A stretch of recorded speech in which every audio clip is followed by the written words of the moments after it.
So one player that is still available in free agency that has been linked many, many times to Cincinnati Bengals is the offensive guard Dalton Risner for the Denver Broncos.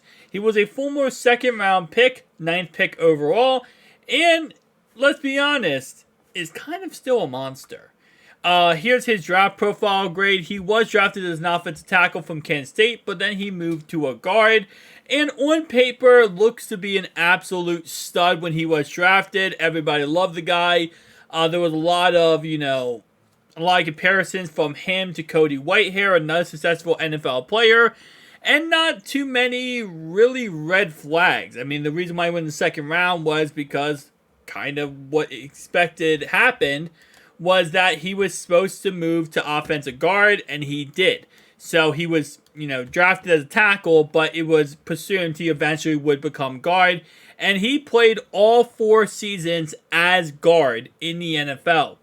And he's played every single game. 16, 16, 15, 15. The guy does not go down. The man is an absolute impenetrable force. And that is a huge W if you're Cincinnati here, because he is still on the free agent market. Now let's go learn more about this guy. So Dalton Risner is, again, like I said, offensive guard. Came from Kansas State. He allowed 3 sacks last year, which is tied for 24th in the NFL. Penalties tied for 1 penalty last year, period. Tied for 71st. Offensive snaps last year, 967, with is tied for 34th. His pass blocking grade is 72.6, and his run blocking grade is 53.4. Keep in mind, last year and the last couple years now, especially last year, with the whole new Russell Wilson situation, that offense wasn't good. Okay, let's be honest. Russell Wilson and that offense were moving the ball as slow as a turtle going down a racetrack. It was awful. So to say, to really put too much knocks on him as a player isn't really fair, because again, he was in a really bad offense. And Denver has not really been a great offense since 2015 with Peyton Manning. So if you look at his grades, 72.6 pass block last season, 73.6 the year before that, 69.6, 69.8. The point is, the guy's a pass blocker, okay? He's pretty decent in the pass blocking game. And last season, week 1 against Seattle, 87.8. And then so on and so on. You can see he has some really high points and then some really low points. Only his low point, in all honesty, is like a 62, 63. These are like 48.8, kind of an outlier game against Jacksonville. Other than that, he's a pretty average, decent guard. He's nothing crazy special. He's not going to go out there and blow you away, but he's going to get the job done and to the best of his ability. So the question is, if you pick him up, how much is he going to cost? What is his role? Where are you going to fill him in? Extra, right?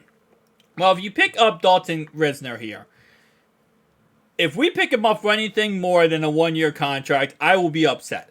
Because this is another player where, again, keep in mind, there's not many players that usually, especially with the first wave of free agency, that last this long in free agency, that have some kind of skill to them. There are some players left, Kareem Hunt, Zeke Elliott, Isaiah Wynn, and Dalton Risner here, who are still available, but there's not too many. Because usually teams, if anything, will just say, listen, we have a 75-man roster going into preseason. We'll pick you up just to see what we can get out of you, and we're usually doing training camp and OTAs, and if you look good in the preseason, we'll just trade you, right? Teams will always take advantage of any situation they can. So with that being said, the fact he's still available is actually really surprising. So I say if you do pick up Dalton Risner, you give him the same contract you gave Cody Ford, a 1-year league minimum deal, and that's all he gets. Nothing else. And the reason why I say that is because there isn't really a position of need for the Bengals right now in the offensive line at the guard position. You could make the argument that Volson, although, again, not very much in the league here, he's very fresh in the league, didn't look as great as he could have last season, and that you could replace Volson. But I think Cincinnati, especially because Volson hasn't been in the league too much now. Oh, sorry, he's fresh in the league. They're going to give him more opportunity to see how he can develop into a better player. I don't think they're looking to replace Volson at all. I think they're going to just keep him at left guard, see how he develops, and moving on from him right now really wouldn't make sense. You could also say, well, the argument is, how about Kappa? Well, Kappa is the starting right guard, period. No doubt about that. They paid him money to be the starting right guard. So now you have Risner, who's really either a backup left guard here or going to be a backup right guard. Now, if Collins comes back 100% healthy and Jonah is right tackle, right, and we can't trade him because nobody wants him, well, then Jackson Carman probably either moves to backup left tackle or backup guard in some way. And if you keep Cody Ford as a backup guard, which really what he should be, then Dalton Risner now becomes kind of depth on the offensive line that, again, is really important, but you don't know how much you're going to need him. Now, here's how I look at it, right? If he will take a 1-year league minimum deal, 1,000% sign him, right? Because you're not signing him to take over in any way. And then again, like I said, when I was just talking about Volson, in that context, if you sign him to eventually become a starter, then he's gonna, well, if he wants a lot of money, like say 3 years, 2-year contract for like $4 or $5 million, whatever a year, then you would be signing him just to take over Volson's spot, and I hate that. I don't think that's a smart idea at all. But if he's okay with taking league minimum, maybe do a 1-year contract, go ring chase a little bit, have a chance to go win a Super Bowl, because you're not doing it in Denver. I'm fine with that.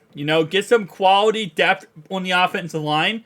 So, like, let's say, for example, it's last season, where you get to the playoffs and you lose some offensive linemen, you don't have to worry about it because you have someone, Dalton Risner, who just kicks right in and takes over as the starting offensive lineman. I love that. But again, it all depends on what he wants. And if he's still available at this time, this kind of makes me think that he wants a contract. That he wants a multi-year, decent contract.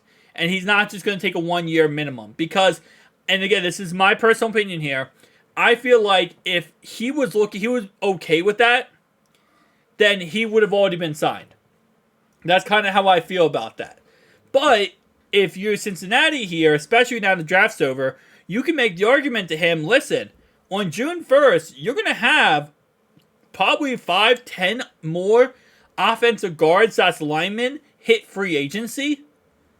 Right? You're going to have a lot more players in free agency and a lot more players in the offensive line pool on free agency. How about this, Dalton? We'll give you a 1-year league minimum deal. You're still available this late in free agency, so clearly nobody wants you, or you just weren't able to work with other teams on a 1-year league minimum deal. So come join us, right? You play for us. You have a chance, again, eventually, just kind of tell them here, that you have a chance to become starting left guard. You look good. Everything's fine. Next season now, if you play amazing next season, you play this year, you get the bag next season, right? Because the guy is only 27 years old. He's not that old. He really isn't. And as I say many times, offensive linemen, they age like fine wine.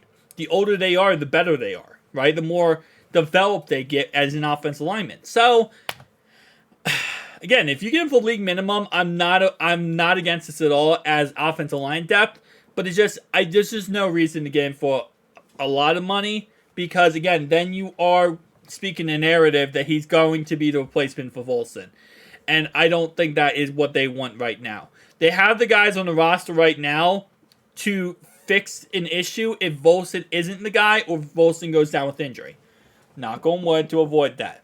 But they have the guys on the roster to figure that situation out right now. I don't think left guard is going to be something they really focus on. And again, on June 1st, we have 5 or 10 more offensive linemen hitting free agency.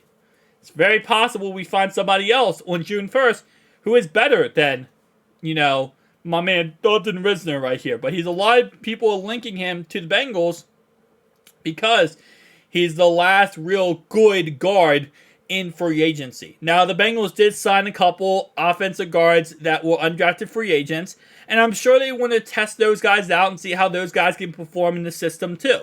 So there's a lot of moving parts that are going to happen before we cut down to the 53-man roster in September. But at the same time, though, another player to talk about, another player on the radar. I'll see you guys in the next one. Peace out.